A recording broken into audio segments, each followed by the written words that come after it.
တောင်ကုန်းတွေပေါ်မှာခြေလမ်းတွေလေးလံနေတဲ့အခါကိုတော်ကအနားမှာရှိနေတယ်နင်းတွေကြားကမိပုံလေးလို့နှွေးထွေးစေတယ်လေးပြေတဲ့မှာကိုတော်အတန်ကြားကျွန်ုပ်တို့ကိုလမ်းပြနေတယ်ကိုတော်ဟာကောင်းမြတ်လို့နေကျေးဇူးတော်ကစီစဉ်နေရင်အမြဲစီစဉ်နေအိုးကိုတော်ဟာကောင်းမြတ်တယ်မနေကရောဒီနေ့မှာပါကိုတော်ဟာမြဲတမ်းကောင်းမြတ်တယ်မာခဲ့တဲ့လမ်းဟောင်းတွေပေါ်မှာမြေပုံတွေပျောက်ဆုံးနေချိန်မှာကိုတော်လက်ကပြန်ဆွဲခေါ်ခဲ့အနာရွတ်တွေကိုပန်းဖြစ်စေတယ်ရှုံးနေခြင်းကနေအောင်မြင်ခြင်းစီ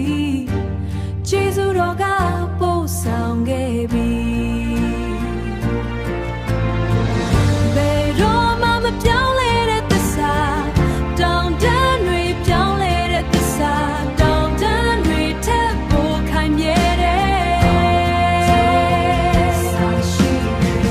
ပင်လေတွေထက်ပိုနဲ့ရှိုင်းကျွန်ုပ်တို့ကိုဘရောမှမဆုံးဘူးအမြဲတမ်းပဲ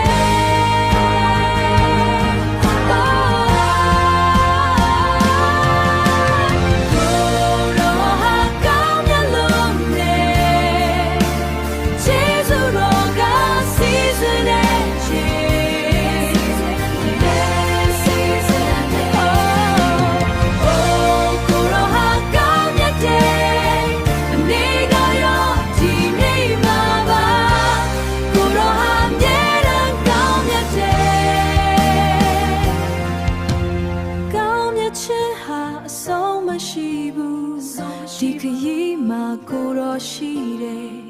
အေးစတဲ့ညတွေကုန်ဆုံးပြီကိုတော်ဟာကောင်းမြတ်လွန်